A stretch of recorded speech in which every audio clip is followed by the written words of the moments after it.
भारत सरकार अगर योजनाएं पब्लिक इंटरेस्ट में लेकर आए तो कोई दिक्कत नहीं है।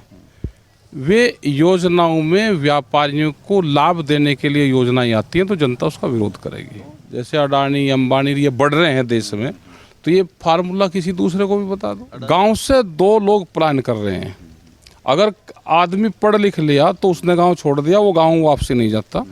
और जो मजदूर बन गया, छोटी काश्तकारी होगी, उसको भाव नहीं मिला, उसने भी गांव छोड़ दिया। तो इसका मतलब एग्रीकल्चर पॉलिसी देश में खराब है। अब बीजेपी के लोग तो मदद करते हैं आंदोलन की। अब वे कहते हैं जी हमारी सरकार है, हम सामने नहीं आने के, लेकिन वैसे मदद करेंगे। आज जो भी टिकैतू के घर में जन्म ले वो आंदोलनकारी बने।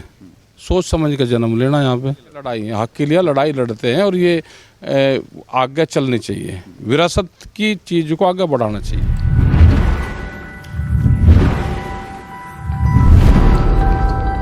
नमस्कार, मैं प्रवीण जाखड़ विधायक.com में आपका बहुत बहुत स्वागत करता हूं। आज हमारे साथ हैं जयपुर में भारतीय किसान यूनियन के राष्ट्रीय प्रवक्ता राकेश टिकैत साहब। टिकैत साहब, विधायक.com पे आपका बहुत बहुत स्वागत है। धन्यवाद जी।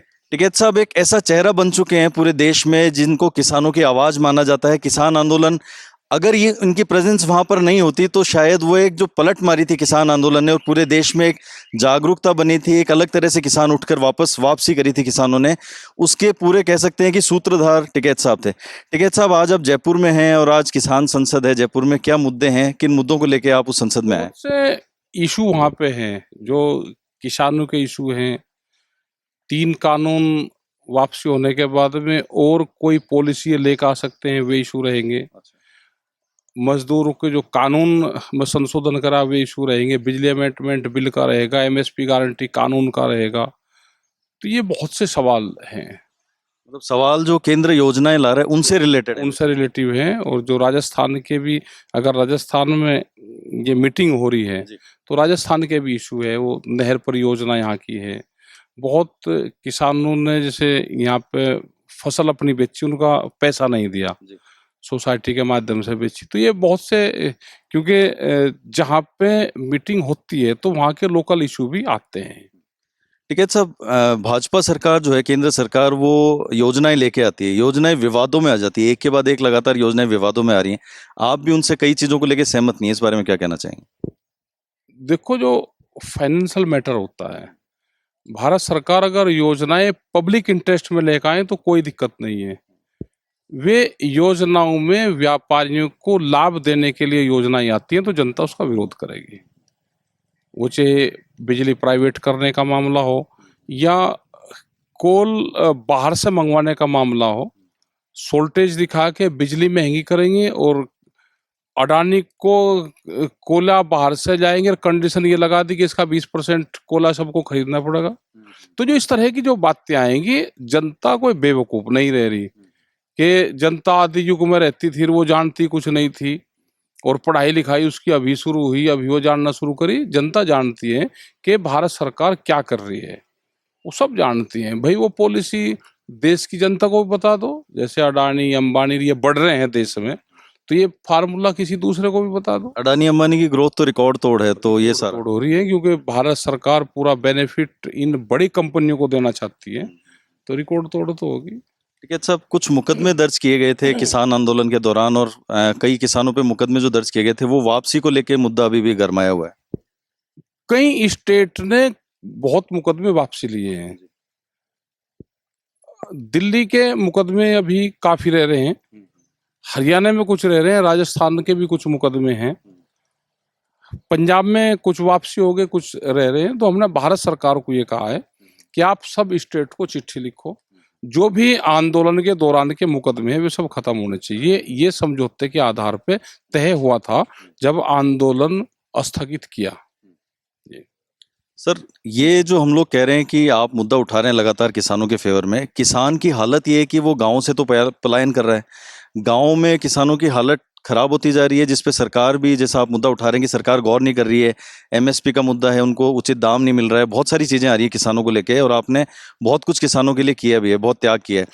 मैं ये जानना चाह रहा हूँ, ये जो पलायन करके किसान शहरों में आ रहा है, वो मजदूरी करने को बेबस है, तो किसानों की दशा कैसे सुधरेगी? दशा तो जब तक उनको भाव नहीं मिलेगा, दशा नहीं सुधरेगी। और ये दशा पूर्ण रूप से सरकारों की पॉलिसी खराब है। वे चाहते हैं कि लोग गांव को छोड़ दें, इन जमीनों से नफरत करें और ये जमीनें फिर बड़ी मल्टीनेशनल कंपनियों के पास में जमीनें जाएं, ठेके पे चले जाएं। ठेके पे चले जाए, बिक जाए, बैंकों के पास में चले जाए, लैंड बैंक बने जो। तो ये सारी पॉलिसी सरकार की है कि भाव ना दो, जमीनों की कीमतें दे दो लेकिन भाव नहीं उसको देना। ये बड़ी पॉलिसी है और आने वाले टाइम पे ये खतरनाक स्थिति देश में पैदा तो होगी। ये जो ठेका पद्धति किसानी से जोड़ी जा रही है, ये उचित नहीं है, आपका कहने का मतलब? नहीं, उचित नहीं है। आप लाभकारी मूल्य दे दो। आप किसान से मजदूर बनाने का प्लान कर रहे हो और योजनाएं देखो क्या खराब है। गांव से दो लोग प्लान कर रहे हैं, अगर आदमी पढ़ लिख लिया तो उसने गांव छोड़ दिया, वो गांव वापसी नहीं जाता। और जो मजदूर बन गया, छोटी काश्तकारी होगी, उसको भाव नहीं मिला, उसने भी गांव छोड़ दिया। तो इसका मतलब एग्रीकल्चर पॉलिसी देश में खराब है। पढ़ा लिखा भी छोड़ रहा है गांव को और जो अनपढ़ आदमी है वो भी गांव छोड़ रहा है। लेकिन भाजपा कह रही है कि हम लोग एग्रीकल्चर पॉलिसी किसानों के हित में लेके आ रहे हैं। भाजपा समर्थित एक जनता भी है जो कैंपेन बना रही है कि नहीं, भाजपा सरकार तो केवल किसानों के हित में ही सोच रही है, लेकिन बहुत सारे नेता हैं जो ऑब्जेक्शन कर रहे हैं।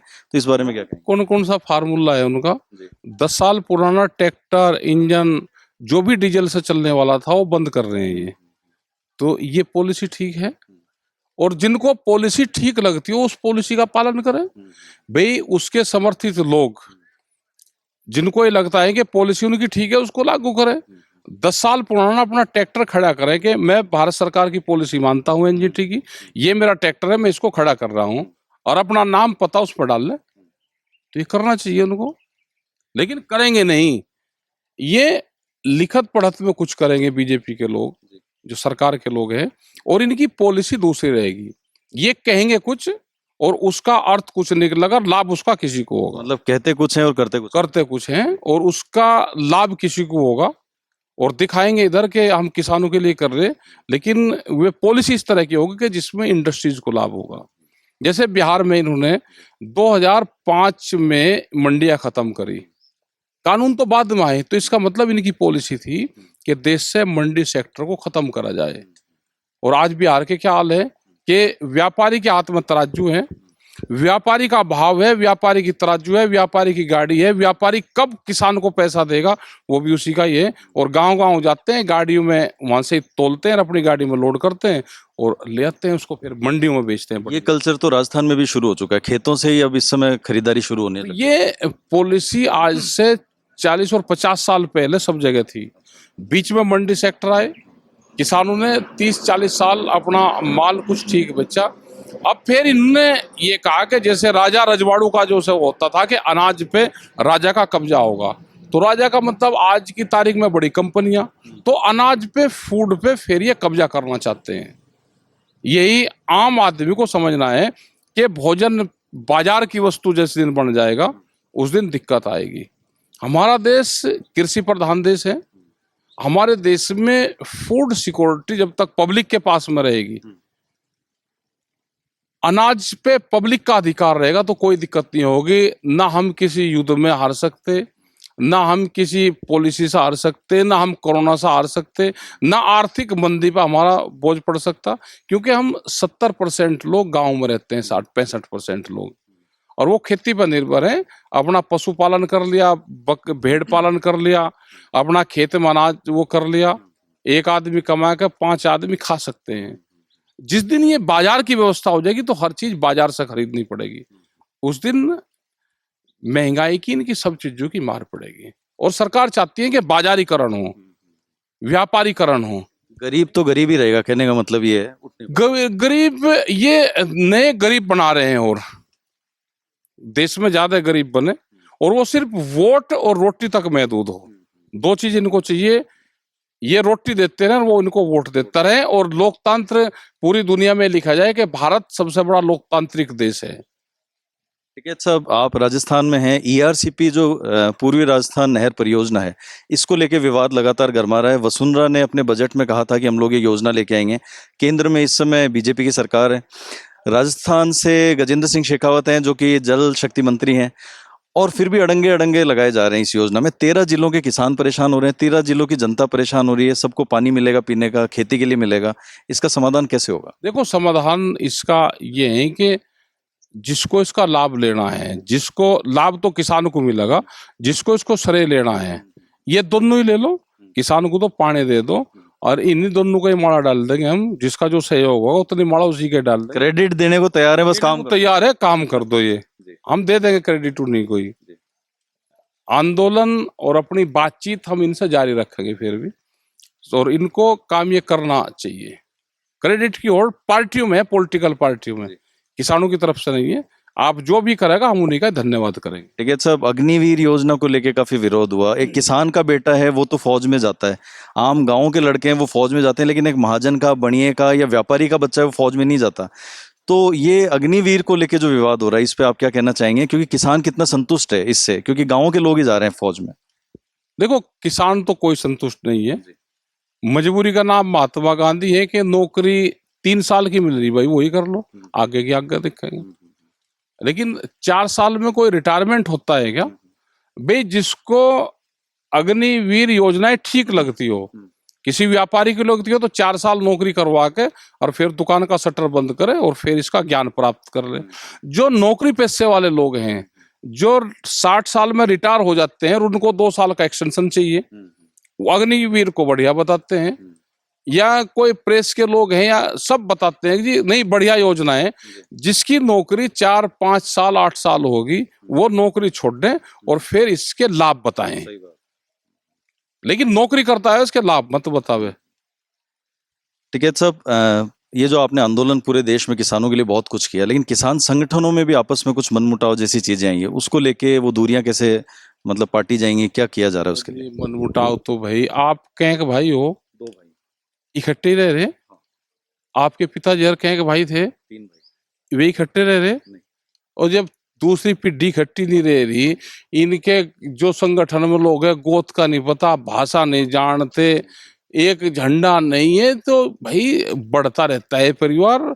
और कुनबा है वो है, तो जब आपके पिताजी हर इकट्ठे नहीं रह रहे, तो इनको इकट्ठे करोगे क्या? जिनका गांव नहीं पता, गोत नहीं पता, घर नहीं पता, नाम नहीं पता।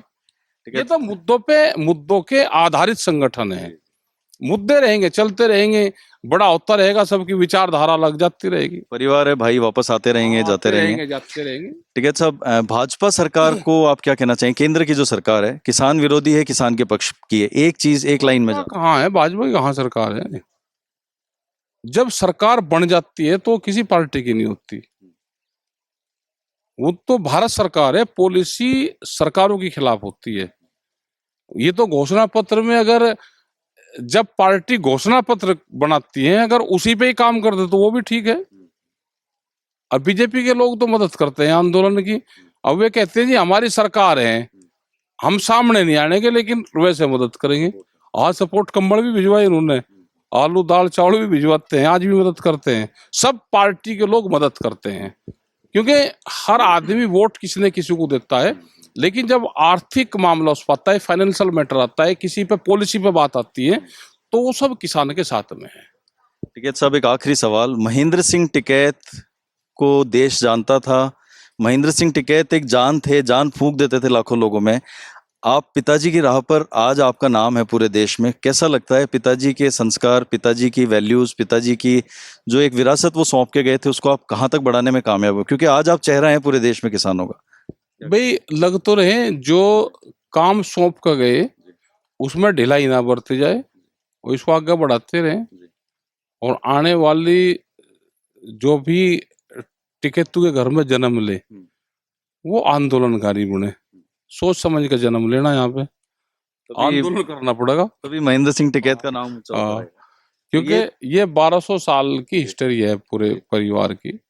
और वो चाहे आजादी की लड़ाई हो या उससे पहली हो, या यहाँ पे कितने भी बाहरी आक्रमणकारी हुए, जो भी समाज में कुरीतियां हुई हैं, उसका विरोध किया है।